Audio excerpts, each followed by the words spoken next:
Is it going? Yes.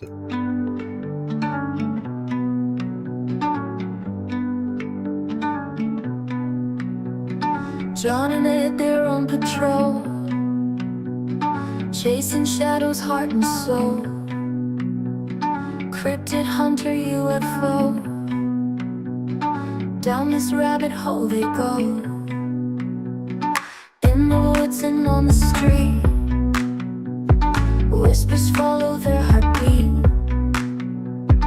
Alien eyes, giant feet, old got shadows they all meet. Down the rabbit hole they dive, midnight secrets start to thrive.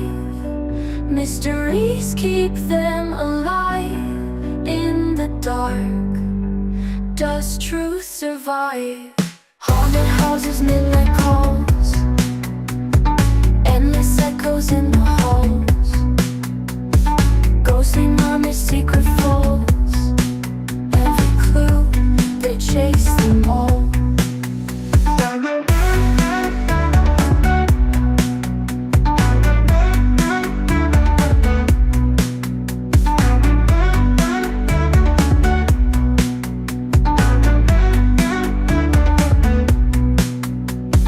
On the woods and on the street, whispers follow their heartbeat. Alien eyes, giant feet, old got shadows they all meet. Down the rabbit hole they dive, midnight secrets start to thrive. Mysteries keep them alive. In the dark, does truth survive? Haunting walls, they've got the key. Hidden fears, they set them free. Cryptid hunter, you and me, down this rabbit hole, let's see.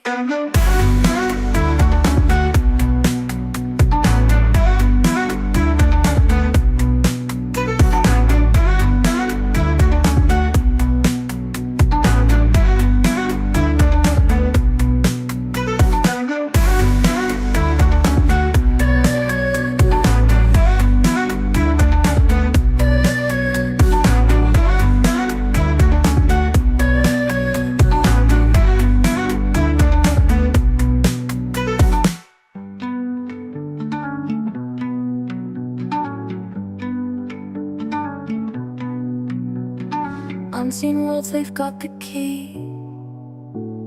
Hidden fears, they set them free.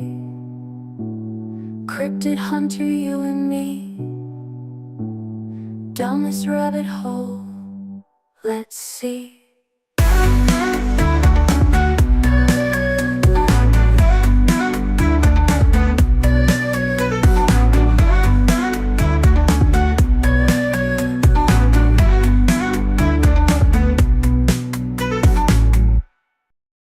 Hey, hey, hey, welcome to Down the Rabbit Hole with John and Ed. Good evening, one and all. It's great to see you again. Isn't it, Ed? Back. Feels like last Friday was like yesterday. These shows seem to. That's because last Friday is tomorrow. No, I meant it was like yesterday. Yes, I know what you meant. I'm just being a bad person as usual. Now remember, no swearing for the first 15 minutes. No, I will do my absolute best. But yes, you better. In this rather silly world we live in, So, it's very difficult not to. Where are we going tonight, Ed? Where are we going tonight? We are going to the Taos Cave, which Los Taos.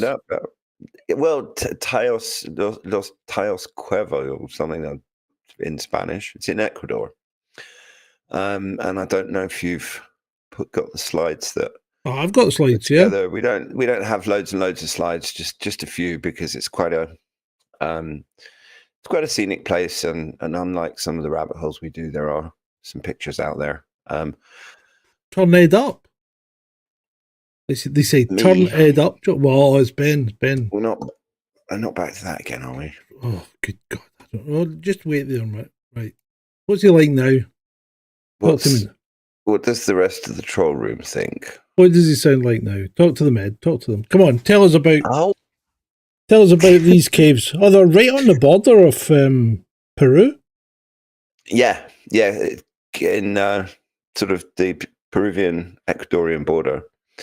And I was looking up just before we came online. You can actually do excursions. There's trips, but you'll never catch me doing that. Honestly, it doesn't sound like fun. You got to take multiple jungle buses, and then when you get there, it sounds like it would end up like a dodgy Indiana Jones movie, with the usual humid rainforest and mosquitoes trying to eat you and all sorts of other fun things. I've got a slide about mosquitoes tomorrow night. You got a slide about. Okay. That's fine. We'll deal with that tomorrow night. Right. Anyway, so we are heading to. I didn't realize Ecuador was so squashed in between Colombia and Peru. It's quite tiny, isn't it? Although it does have a lot of height. Comparatively speaking, it's not a big country. I think it's mainly created by the mountains and stuff around it, and the rivers. And I mean, it kind of juts into Brazil. I've never been to South America, so the only thing that I know about South America is the Amazon rainforest. And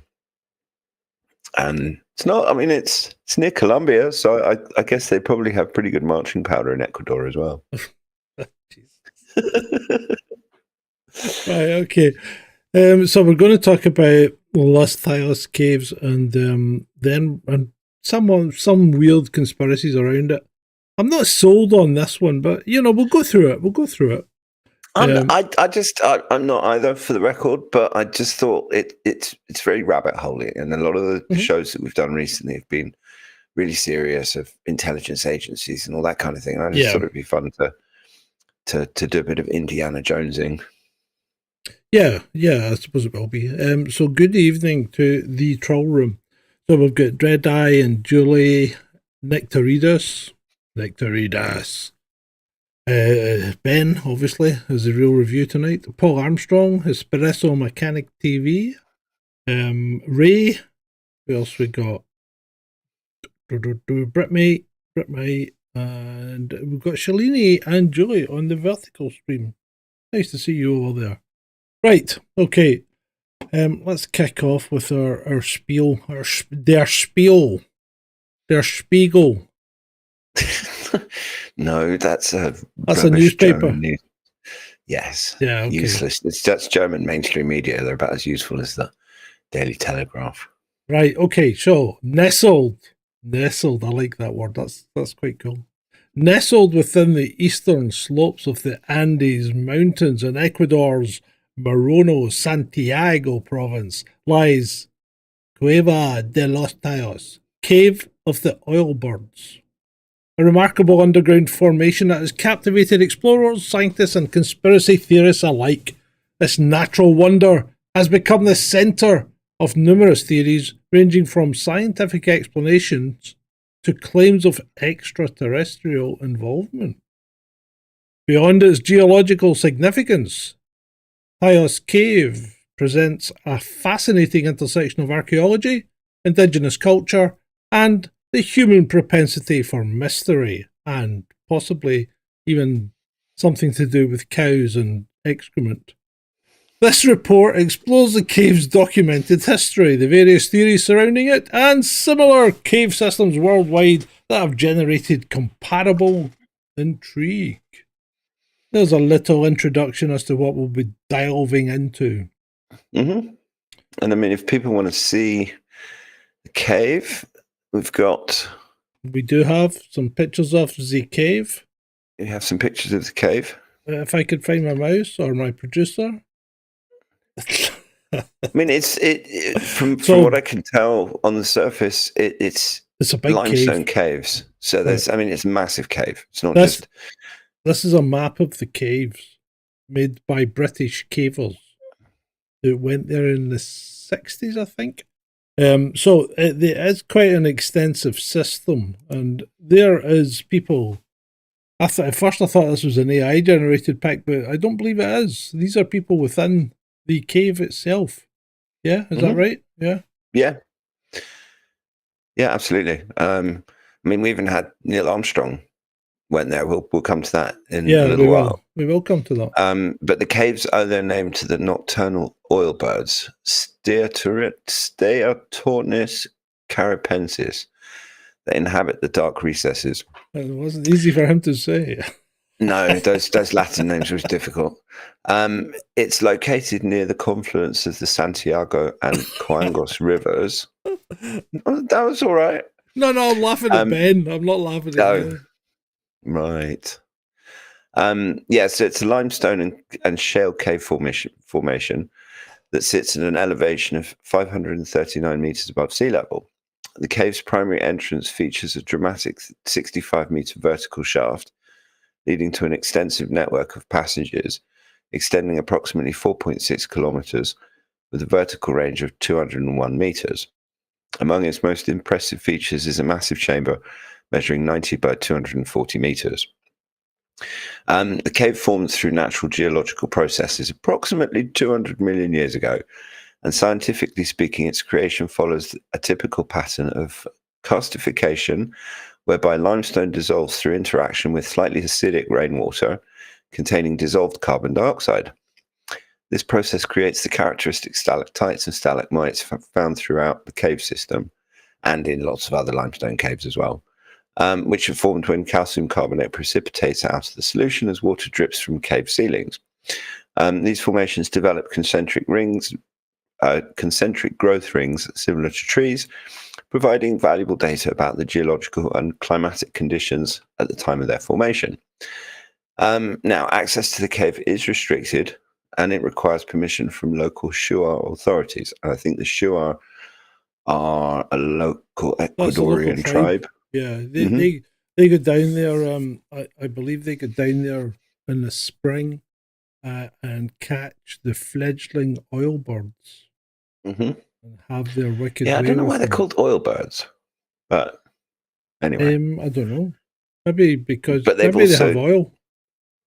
It's possible, and I mean, apparently they do. There are certain rituals. I mean, I think that the caves are relatively sacred to these people.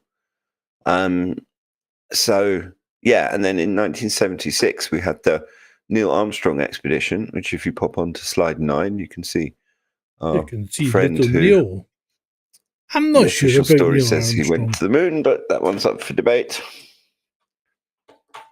I'm not sure about Neil Armstrong. What do you mean you're not sure about Neil Armstrong? I'm not sure about him. There's something about him that I'm just not sure about. As if he's not quite engaged. Yeah, I mean, he's a bit of an odd-looking bloke as well, but for the first man to land on the moon, he's remarkably silent. I mean, pretty much, and pretty much every other astronaut said more than he did. Yeah. And he's just, you'd think, I don't know, maybe that's just his personality type, that he's that sort of quiet and unassuming, not wanting to be in the limelight and all of that stuff. So, Teos, sorry. No, go on. You go. Teos Cave achieved global recognition following the publication of Eric von Daniken's book, Gold of the Gods. Have you read that one, Ed? Gold of the Gods in 1972? I've read Chariots of the Gods, not when it came out, but shortly thereafter.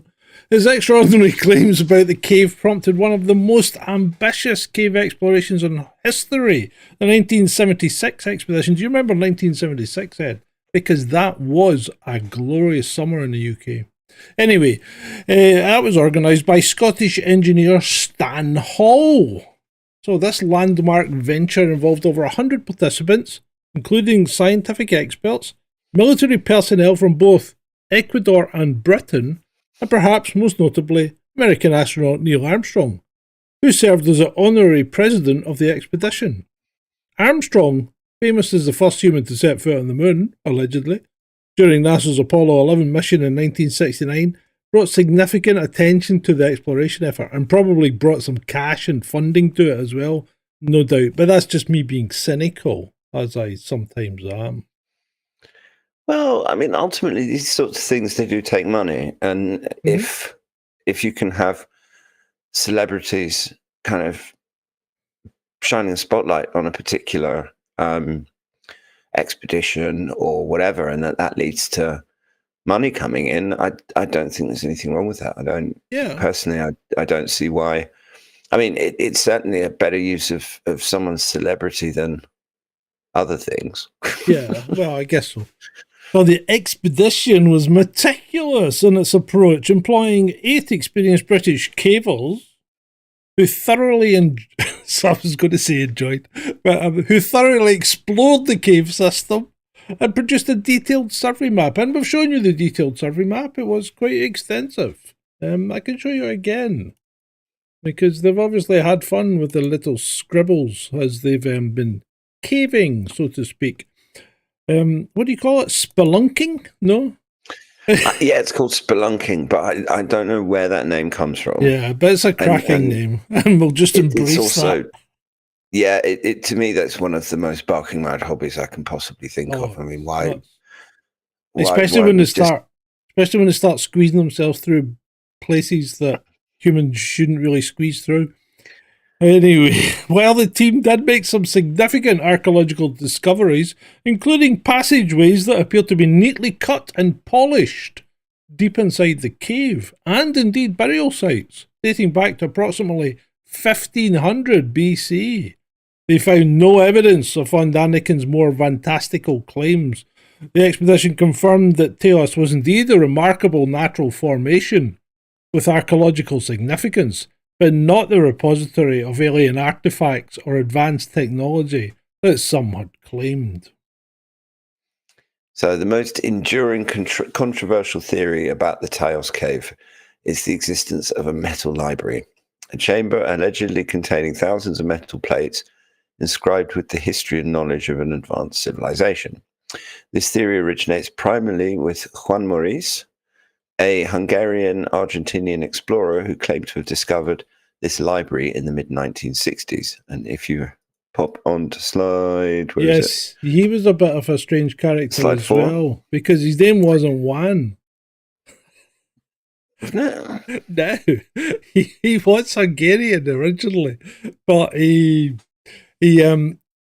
left his wife or split up with her and went and married an Argentinian, I think, or something like that. Changed his name to Juan, and then started becoming more famous in Argentina than he was in Hungary. But before you go on, Ed, I just want to bring to everyone's attention that our resident historian, Nectaridus, has indeed elucidated both the oil bird and the spelunking name. So the oil bird, locally known as the guacharo, is a bird species found in the northern areas of South America, including the Caribbean island of Trinidad. It is the only living species in the genus. Thank you. And spelunca is Latin for cave. There you go. You learn something new every day. And we doff our caps to you if we have... Where's my cap? Do I have a cap? No, I don't have a cap to doff. I have mislaid my cap. Right, carry on, Ed. So Mauritz's claims gained widespread attention when featured in Eric von Daniken's best-selling book, Gold of the Gods, which we covered already. Von Daniken vividly describes entering the cave and personally witnessing a gaping hole which led down to the depths and exploring the age-old underworld of a strange, unknown race. These claims presented what he called the most incredible, fantastic story of the century. It was Eric von Daniken. He called most stories. I mean, he wasn't a particularly subtle person. However, subsequent investigation revealed serious problems with von Daniken's account. In a 1974 interview with Der Spiegel, von Daniken admitted to embellishing aspects of the story, calling them dramaturgische Effekte, theatrical effects. Oh. 4 years later, he made an even more damning admission that he'd never actually been inside Taos Cave and had fabricated the entire cave adventure. This revelation severely undermined the credibility of the metallic library theory as presented in his book. Well, obviously. Now, despite the debunking, some researchers like Stan Hall continue to believe in the library's existence. Hall stated in an interview that not only do I believe with all my heart that the Golden Library exists, but beyond being a unique treasure, I believe it is a chapter of the history of South America. He speculated that there might even be 2 libraries housing thousands of golden books, though he admitted never having seen them personally. So we've now got two freaking metal libraries that people claim to have seen, but 2 of them have already retracted the fact that they'd even been to the caves. Is that the kind of thing that we're talking about, this alleged metal, or is this just a lump of metal that's been printed or whatever? Well, I mean, what do you mean, the slides? Yeah. That I'm not sure. It comes up in a Google images search of the Taos Cave. Now, I don't know. This comes up as well, but this is fake. That's definitely fake. Yeah. Yeah. I mean, it's. I to be honest, it's the internet, so you can't necessarily. I mean, Father Cressy, who's there's another controversial element in the Taos saga, and he was Father Carlo Crespi, was an Italian priest who amassed a large collection of artifacts allegedly connected to the cave. Yep. According to some accounts, Crespi accumulated over 50,000 objects, including approximately 3,000 gold artifacts adorned with gemstones. These items were reportedly given to him as gifts by the Shuar people. Gifts. The Crespi gifts. Gifts. Well, that's so yeah. I mean, if you got that slide up, what one's that? It's slide number 13, and you'll see that Father Crespi is not the most trustworthy looking individual. He looks like Fagin. He does. He's got a distinctive Victorian Hollywood bad guy type vibe. And I mean, who knows where this stuff comes from? One thing that I will point out is in the bottom, the middle picture on the right hand side, we have our handbag again. Oh, they're sharp everywhere. The handbag. What's in these handbags? It's. I swear, if that mystery is ever solved, I reckon the handbags contain the secret to all of the mysteries. Yeah. And if you could figure out what those were about, you could tie everything together. All of the different pictures with the handbags and everything would make a lot more sense. Yeah, I think it would, mate. I think it would. It could have been a laptop bag. It could be the football with the codes. Could be. Well, why would they all have them? I don't know. I'm just making shit up at the moment. So the Crespi collection has been the subject of intense speculation. Some theorists claim the artifacts show symbols and writings similar to ancient Sumerian and Egyptian cultures, suggesting either cultural contact or a common extraterrestrial source. However, hold on. How can we jump to aliens from that? It was Eric von Daniken, isn't it? That's just ridiculous. But this is all roads lead to aliens. Didn't you know that? the leap to aliens is just too easily done with these people. It really is. Yeah, and I think they're much more likely to consider aliens than they are to consider some sort of lost civilization that's not actually lost, that just went into hiding, went underground. I don't know, went to go and live in the hollow moon or whatever. Well, I actually, I'll think. I'll maybe go against you slightly there, because I think there was a lost civilization, and I think Hancock's maybe got it right when he said we have collectively forgotten, our heritage and the people that came before us. I think it's been hidden from us. I mean, we have forgotten, but our collective amnesia is deliberate. Oh, I'm going to have to explore this. Just hold your horses, people, because we have a side conspiracy developing as we speak from Mr. Ed here.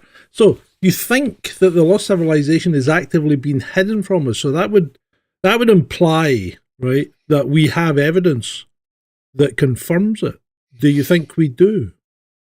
Yes. Absolutely. So who? This is a big question. Who is hiding this evidence, and what leads you to think that that may be the case? Well, simply put, there is plenty of places in the world that contradict the official explanation of where human civilization started, which is Yes. Sumeria. Agreed.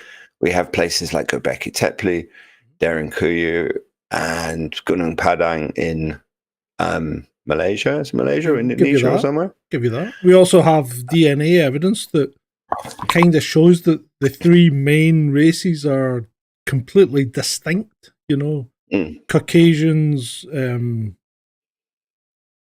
people, Orientals, sub-Saharan Africans, and Orientals. Yeah, you like to use that word? Is that offensive these days? I don't know. Oh, I don't know. You can't utter any bloody words without offending someone. No, you certainly can, and that's good because the first swear word came in there at 22 minutes past the hour. Bloody ridiculous is not swearing. Okay, carry on. Crying out loud. Right, can't do anything right. We're letting Ned away with this potential conspiracy. Well, no, the simple fact is that there is plenty of evidence of organizations like the Smithsonian hiding things. Evidence of like giants. People say they found something and then the Smithsonian show up and then suddenly it's gone. That's seen at the end of the first Indiana Jones movie where they take the Ark of the Covenant and they put it into a big warehouse. Now, I'm not saying that there is necessarily, well, actually, I am saying this. There's probably a giant warehouse somewhere where anything that they find, it's like you can't hide. If you look at how much they're going out of their way not to excavate Göbekli Tepe and how much like the people that have their theories about Gunung Padang just get completely dismissed, and that suggests actively hiding the past. Why? I mean, Göbekli Tepe is easily one of the most significant archaeological finds in the last 50 years. And it beggars belief as to why they're burying it and leaving it for future generations. Yeah. I mean, it should be an all of humanity endeavor. It should be something that the United Nations gets involved in and say, look, this isn't just about Turkey. This is about human origins and our history. And we should put every country puts the money into a big pot, and we use that pot to just completely excavate it and send people in to figure out what it is and what it means. And you do the same because there's hidden chambers under Gunung Padang that are completely off limits. Okay. Which suggests to me that somewhere at the top echelons of society, more is known than us little peons know.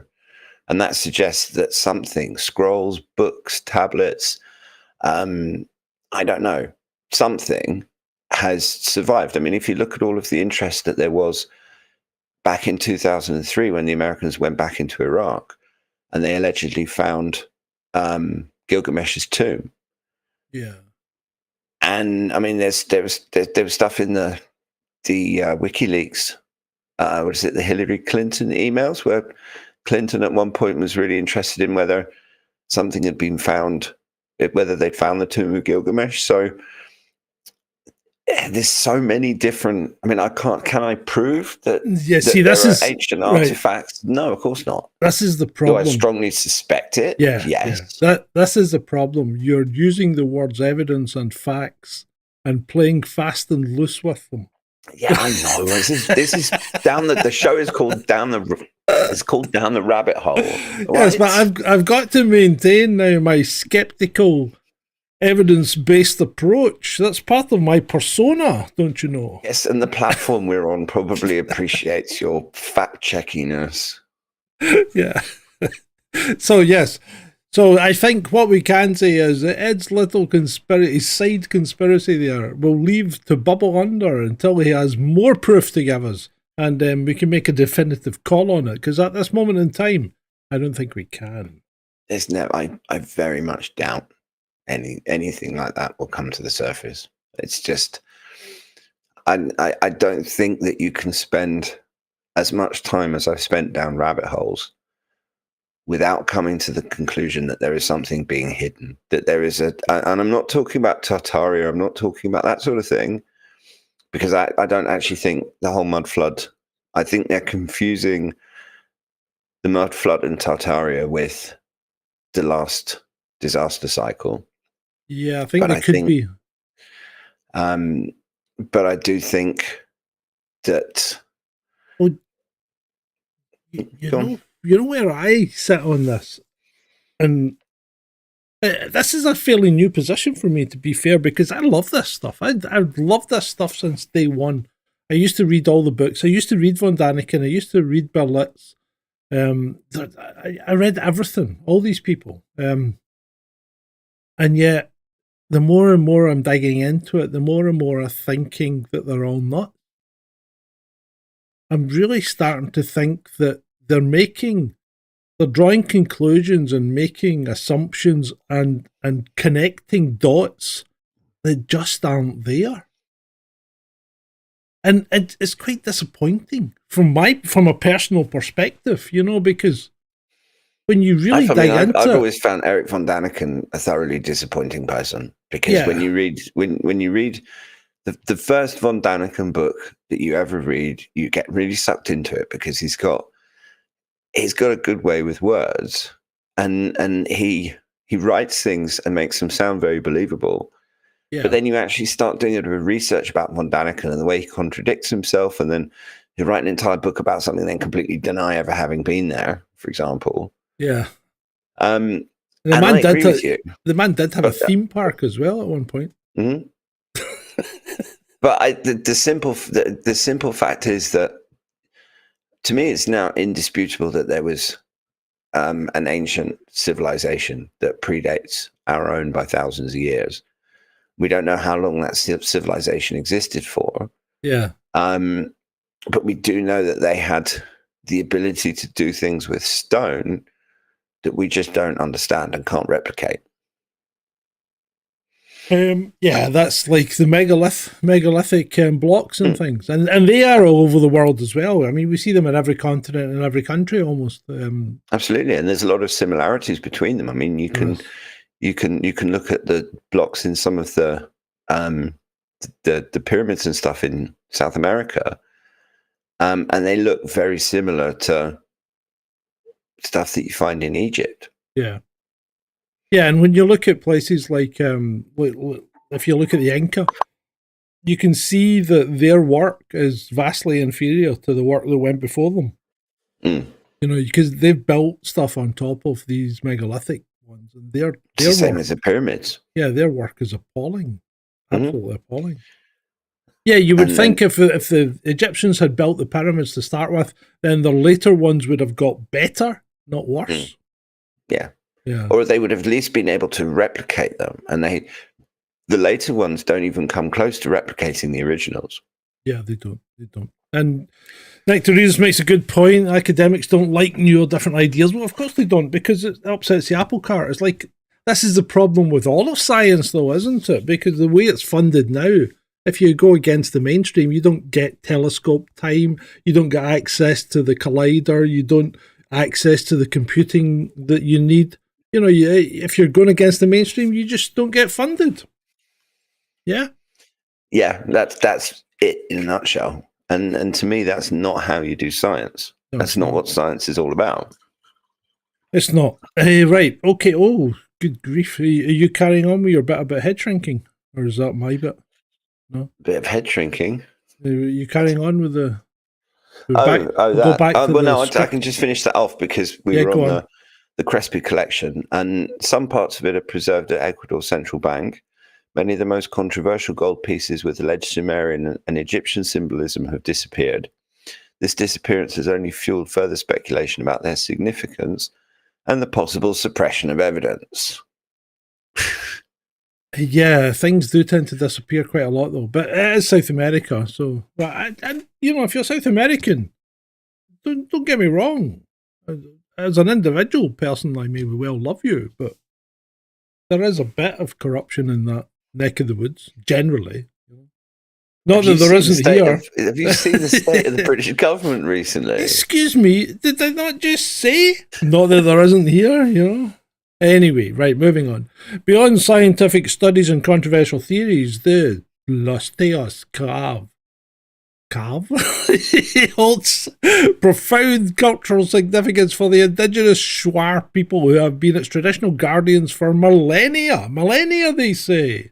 The Shuar, historically known for their practice of head shrinking, have maintained connection with the cave since at least 4000 BC. They consider the cave sacred and have integrated it into their spiritual practices.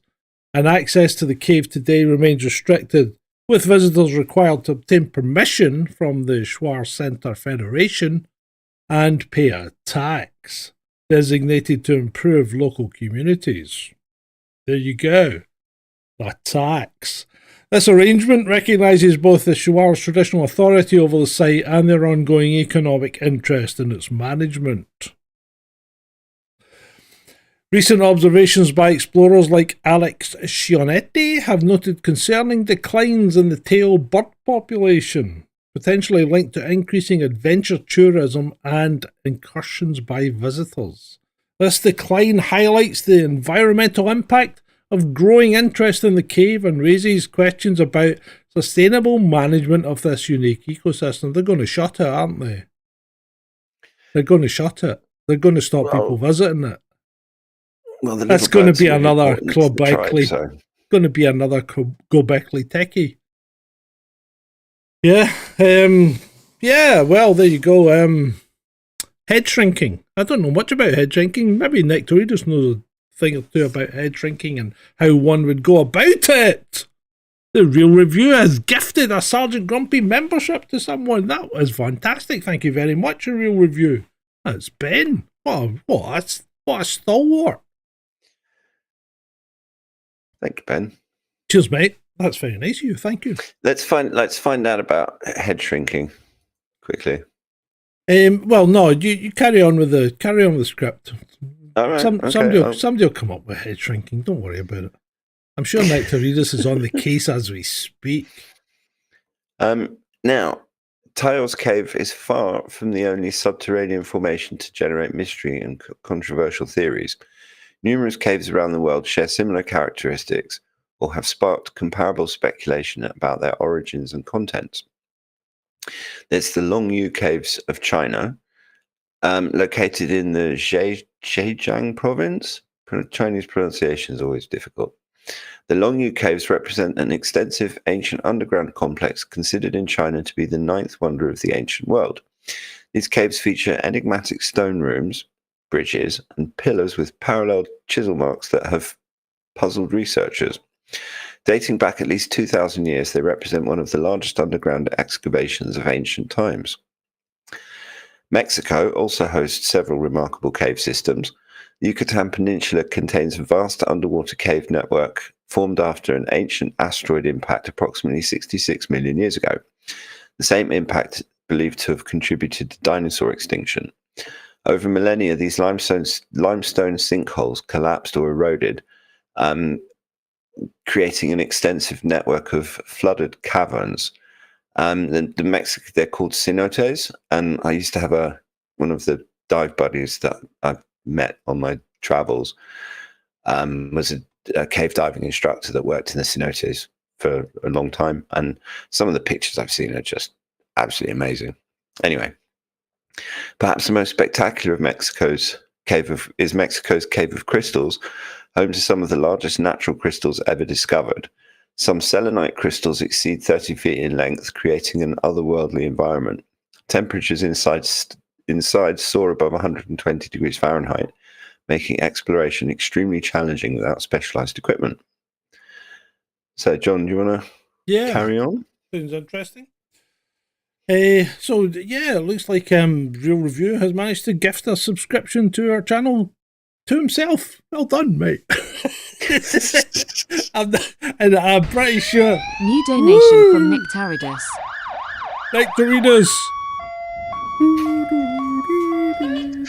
Nectaridus has come on board. and dropped us a donation. Thank you very much, sir.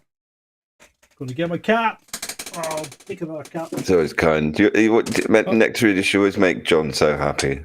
It's the BMW Williams Formula 1 team, number 6. That was David Coulthard. I doff my cap to you, sir. There we go. Right. Thank you. What are you laughing at? You.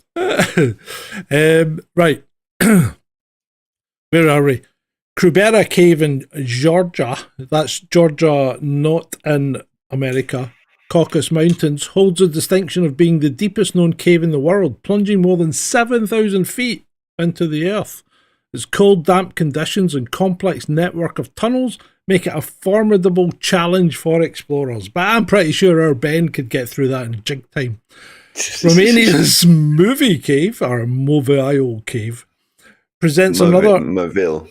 Yeah, okay, I did correct myself. Presents another scientific mystery. Cut off from the outside world for over 5 million years, it harbours a unique ecosystem sustained by chemosynthesis. That's easy for you to say. Rather than photosynthesis. Despite toxic air filled with carbon dioxide and hydrogen sulfide. Well, carbon dioxide is not toxic. Hydrogen sulfide might be, I'm not sure, but carbon dioxide is not toxic as such. It's just you can't breathe it. Strange adapted species have evolved to thrive in this isolated darkness. In Belize, Actun, Tunshil Mukno, the cave of the crystal. Oh god, that word always. Sepulchre. Served as a sacrificial site for ancient Mayan rituals. Today it houses well-preserved skeletal remains and ancient pottery, although many passages remain unexplored due to the cave's complexity and sacred nature. Oh, well, there you go. So, well, mainstream geology explains cave formations through natural processes like karstification. Alternative theories abound regarding caves like Tyos and similar formations worldwide. These range from speculative to fringe theories that challenge conventional scientific understanding. We have the hollow earth connections, and some proponents suggest extensive cave systems might serve as pathways to an inner earth supposedly inhabited by advanced civilizations. This hollow earth theory, while rejected by modern science, has historical roots dating back to notable scientists like Sir Edmund Halley in the 17th century, same guy that the comet was named after. Believers point to extensive cave networks like Kentucky's Mammoth Cave as potential entrances to this hypothesized inner world. Now, one of the things, if we just go back to the slides for a second, one of the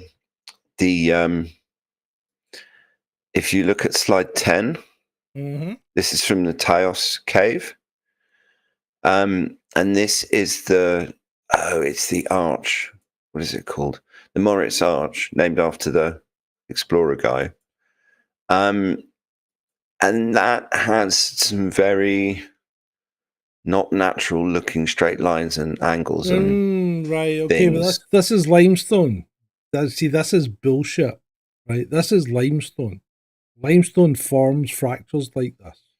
You get this all the time in limestone, and even if you look at the hexagonal shape in the Giant's Causeway, that doesn't look natural either, does it? But hexagons, it all turns out to be perfectly explainable, and yeah, limestone does do that, Ed. I know, but all I'm saying is that that's one of the reasons it's people point at that, not understanding the geology and the nature of limestone, as you're saying, and particularly back in the 60s and 70s. And it's just one of those things that people point at and say, oh, this is not natural. A wall. That's what they do, don't they? They go, look, a wall. And, sometimes it's not. Another category of alternative explanations suggests these cave systems were created or modified by advanced alien civilizations whose technological achievements have been lost to history. Proponents point to seemingly artificial features like straight passages, right angles, and smooth surfaces as evidence of ancient engineering rather than natural formation. As we've discovered that a lot of this stuff can be explained by natural formations, can. although not all of it. I mean, there are certain not poo-pooing at all, things. not poo-pooing at all. But in this instance, that being limestone, I'm pretty It's also, I mean, if there was a lot more of it and there were flat floors and a little bit more stuff that looked like it had been engineered rather than naturally formed, then I'd be a bit more inclined to believe it. But what we can see from the pictures that are available, to me, it just looks like a natural cave formation. Yeah, it kind of does.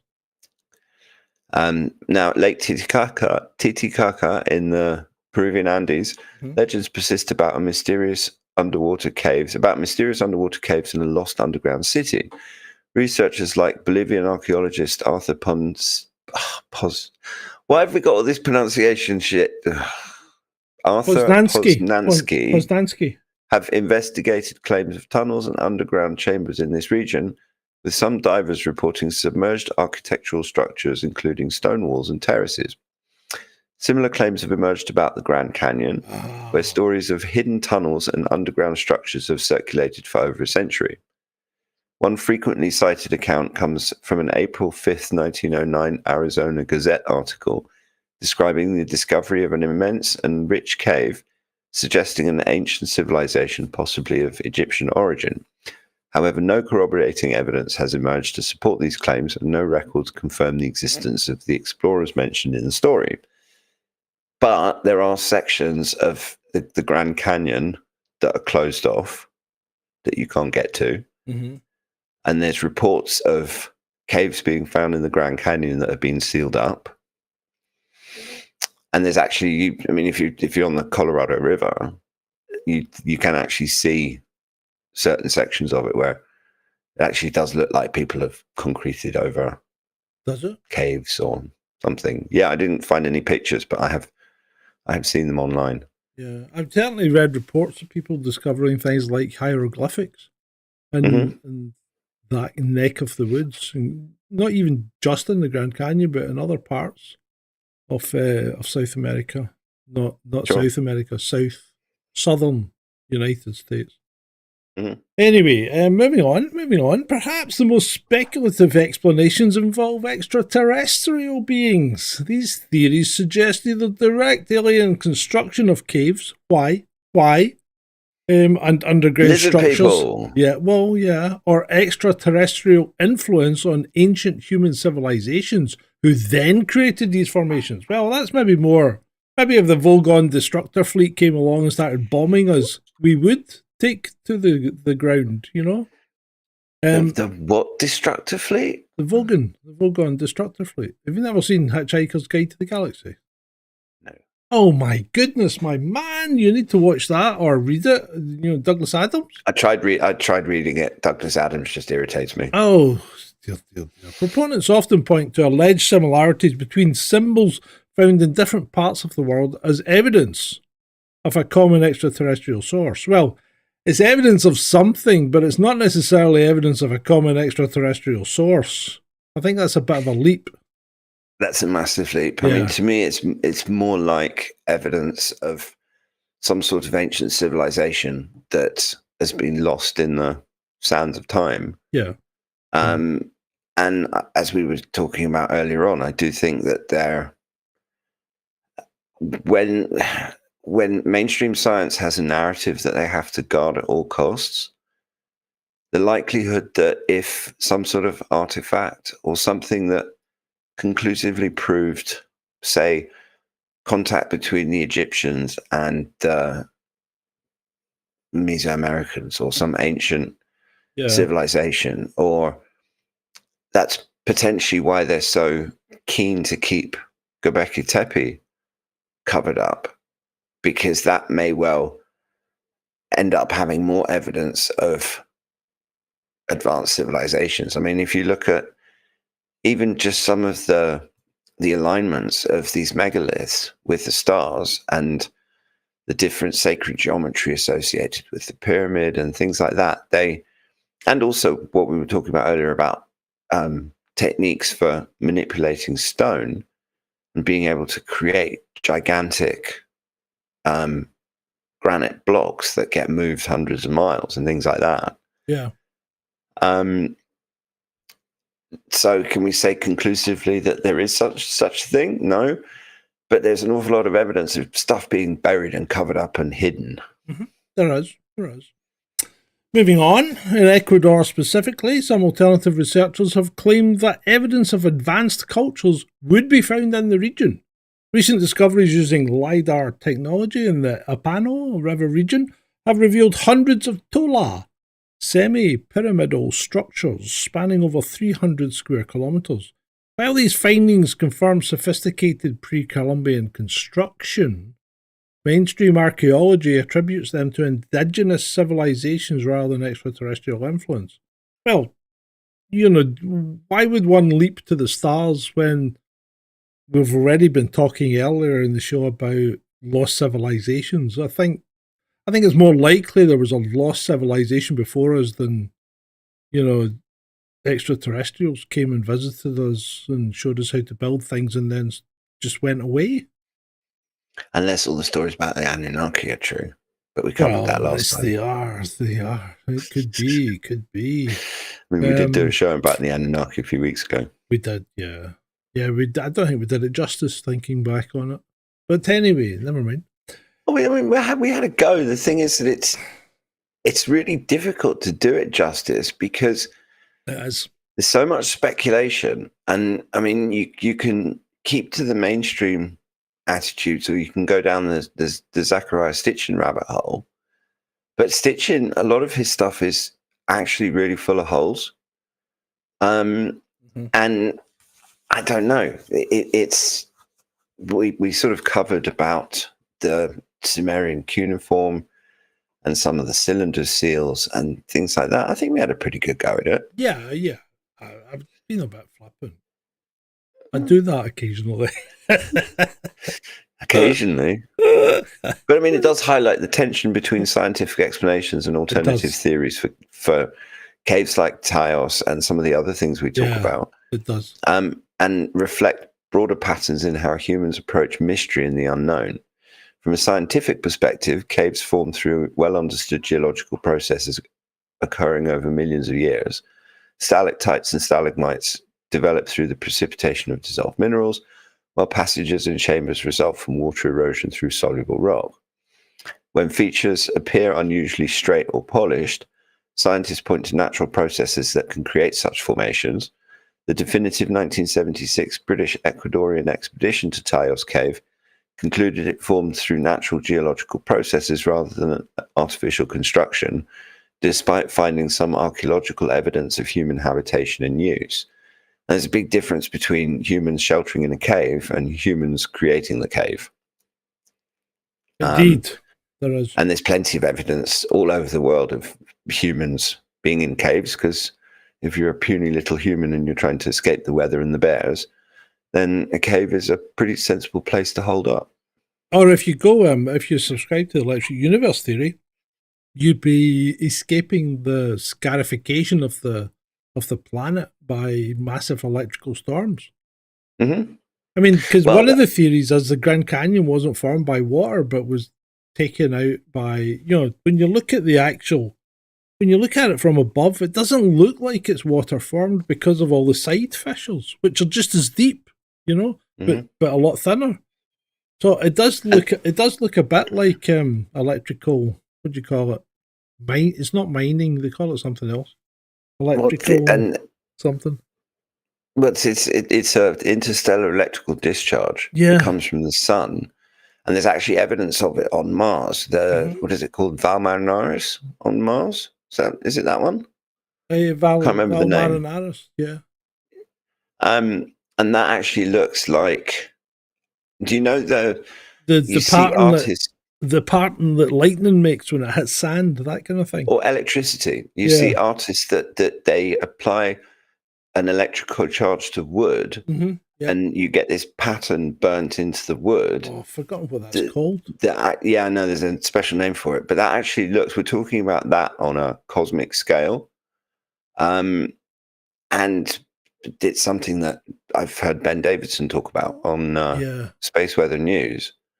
That the sun is, under certain conditions, is potentially capable of releasing some sort of massive electrical discharge. Yeah.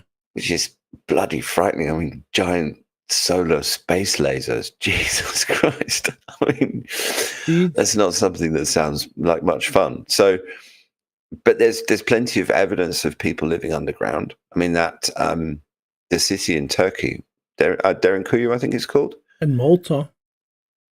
Well, there's plenty. I mean, there's plenty of megaliths in Malta. Yeah, but there's plenty of underground. There's an underground city in Malta. Mm-hmm. Effectively, there's catacombs in Malta that nobody can map or know about, or they don't know about because they're so extensive. Mm-hmm. Quite an awful lot of unexplored area, and there's another place in Turkey as well, isn't there? Is that the one you were talking about there? Yeah, I think it's called Derinkuyu, where it's an underground city that supposedly could house 20,000 people with all of their livestock and everything else, and actually quite comfortable. I mean, some of the sort of chambers and bits that you'd think, well, you've got plenty of water, you've got plenty of air, and I mean, the official explanation of that is that it was built to protect from raiders or roving bands of religious people or something. But to me, that actually strikes me more as being built to protect them from something natural, like something coming from the sun. Cataclysm, from the sky. Well, I mean, you have a weakening geomagnetic field, extra solar radiation, a flare, sunspots, whatever, and the Earth is more vulnerable, and it's letting in more kind of cosmic rays and stuff than it would normally, and actually underground would be the best place for you. Indeed. Did you finish that paragraph? No. I've finished. Well, the scientific understanding and alternative perspectives. We are on paragraph 3, I think. Well, you want to carry on and finish that section? Sure. In those promoting alternative theories often focus on aspects that seem difficult to explain through known natural processes, such as extremely straight passages or precisely cut angles. They may interpret archaeological findings through frameworks that assume advanced technology or extraterrestrial involvement rather than indigenous human achievement. And the divide in interpretation often reflects different epistemological approaches. The scientific method's emphasis on empirical evidence and natural explanation versus more intuitive patterns of reasoning that may incorporate spiritual beliefs, historical anomalies, or a desire for hidden knowledge. Yes. Indeed. So, indeed. And also, I mean, there is something mysterious about caves. There's also something, I mean, personally, I find them quite scary because I'm not particularly good in enclosed spaces. And the idea of spelunking into a few hundred, I mean, just any depth, getting into a hole in the ground and going for a look around. I don't have enough trust in me not to trust that the Earth isn't going to have some geological event while I'm down in the cave and I get trapped there. or a sudden rain shower and you end up getting flooded or whatever. Yeah. Absolutely. Yeah. And also, I mean, if we think about this metal library in the Taos cave, if you think about it logically, why would you put, I mean, because that particular cave system, if you wanted to get loads of metal books and these heavy gold tablets or whatever, and you wanted to hide them, I mean, it strikes me that there are better places to do it. Yeah, I think so. I think caves are good for one thing and one thing only. Cheese. That's a good point. Yeah. Anyway, in conclusion, the Taos Cave represents a fascinating intersection of natural wonder, archaeological significance, indigenous culture, and human imagination. While scientific investigation has largely resolved questions about its formation through natural geologic processes, it continues to inspire speculation and alternative theories that extend far beyond mainstream understanding. The story of Teos teaches us several important lessons. It demonstrates the tension between scientific rigour and the human propensity for mystery and wonder. It highlights the importance of indigenous knowledge and stewardship in preserving unique natural and cultural sites. And it reminds us that extraordinary claims require extraordinary evidence, as demonstrated by the unravelling of von Daniken's fabricated account of the cave. Whether approached through the lens of geology, archaeology, indigenous spirituality, or alternative theories, Teos Cave remains a remarkable natural formation worthy of continued study and protection. As exploration continues at Teos and similar caves worldwide, perhaps the greatest wisdom lies in maintaining both scientific skepticism and an openness to wonder, recognizing that the natural world itself often contains more fascination than fiction. I would take issue with this notion of scientific rigor, because I don't think scientists are necessarily as rigorous as they should be. I very much think they aren't. I think that's the problem, that we don't really have scientific rigor. That's one of the big things. But that also, the problem with that is when you haven't got that, it's very difficult to trust the scientists. Yep. And when you lose trust in the scientists, you automatically open yourself up to some of the alternative explanations. And there's nothing wrong with the alternative explanations. That's what this show is all about, is looking at these things and trying to do it with a skeptical eye, but also being open to the possibility that some of these alternative explanations are in fact more plausible than the official explanation.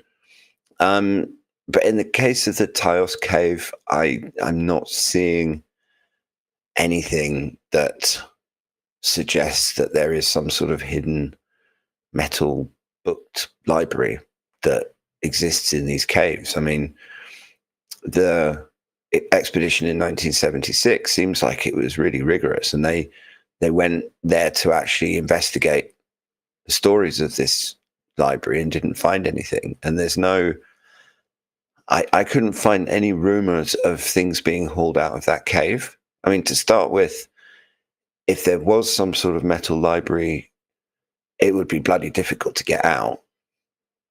And at the same time, if you wanted to concrete over it or try and seal it up to make it look like natural formation, you'd have to schlep loads of concrete and all sorts of other stuff down there to make that happen, because you can't just move big boulders around. So I'm always open to be proved wrong, but as it stands, I'm not seeing any kind of evidence of an ancient civilization in these caves. Yeah, I'm not either. I've had a quick look at How to Shrink a Head. And you know what? I'm not really going to go into it on the channel because it's quite gruesome. Mainly to do with removing of certain parts and getting rid of certain other parts and whatever. But it's not as boiling. Yeah, but it's not as hard as you think, because they take away the bone. You know, they don't bother with that. So really, it's pretty. They'll just. I'm going to leave it at that, Ed. Anyway, Hatchie says that Manly P. Hall, Stitchin, and Jordan Maxwell and David Credo Matwa, I'm not sure which one talks sense, we'll probably never know in this realm of time. I would agree, you probably won't. Maybe none of them talk sense. Maybe they all have some degree of it. I don't know. That's the thing. I don't think we will find out. The thing is that a lot of them take. It's like stitching. He takes all of these cylinder seals and the cuneiform, and he just translates it completely differently to how everybody else is translating it. Yeah, I know. Says his version is the correct one, and creates this entire narrative about Anunnaki and Enki and Enlil. And I mean, those gods, they existed but it's a case of, were they mythological figures, or were they actual sort of, not necessarily flesh and blood, but physical entities that interacted with people? And as we covered in the Anunnaki episode, I mean, an awful lot of Stitchin's translations were provably wrong. And that then kind of cast doubt on his other theories, which is kind of a shame because, I mean, his theories are fun. Yeah, they have been. Yeah, well, that kind of brings us to the end of the caves. There was a cave down near where I used to stay that was inhabited round about, I believe it was round about 12th, 13th, 14th century, something like that, by a family called the Beans. Sonny Bean being the father, or the precursor of them all. And they turned out to be a bunch of cannibals that used to prey on travellers. God, Scottish cannibals. Yeah. Did they turn their victims into haggis? I have no idea what they did with their victims. I'm really not. I really don't probably want to know either. But yeah, no. Sonny Bean. Maybe we I should didn't know they were Scottish cannibals. Oh yeah, look at the Scots. We get into everything, don't we? I mean, we invented everything in the world, more or less. Well, yeah, we did. Right. Well, okay. You show me an invention that didn't have a Scottish finger in it somewhere. Yeah, see if you actually go and have a look. You'd be surprised how many things. Put me on the spot. I'm gonna get onto. I'm sure Grok would be able to tell me. Grok will tell you how many things we did invent. Right. Let's. Oh, you've muted yourself. I didn't mean to do that. Let's get a quick answer to it. I'm going to. He's muted himself again. He must be typing furiously. Show me inventions that Scottish people never invented.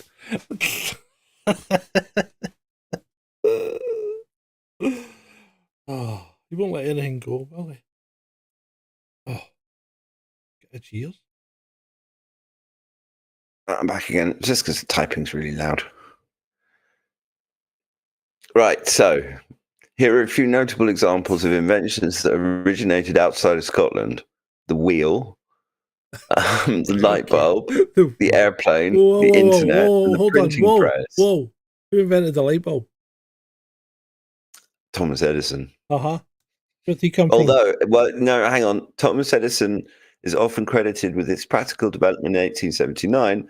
Humphrey Davy, who was English, demonstrated the principle earlier in 1802. Who made it work?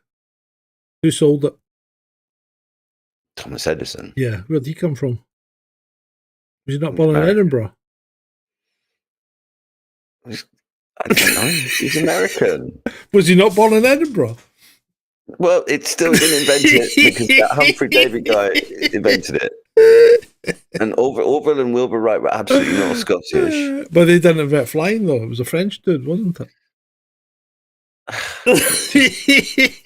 Just an insufferable pedant sometimes. Yeah, I am. But if you actually look at the list, it's long and extensive, just like your Johnson. What movie's that from? The list is long and distinguished, just like his Johnson.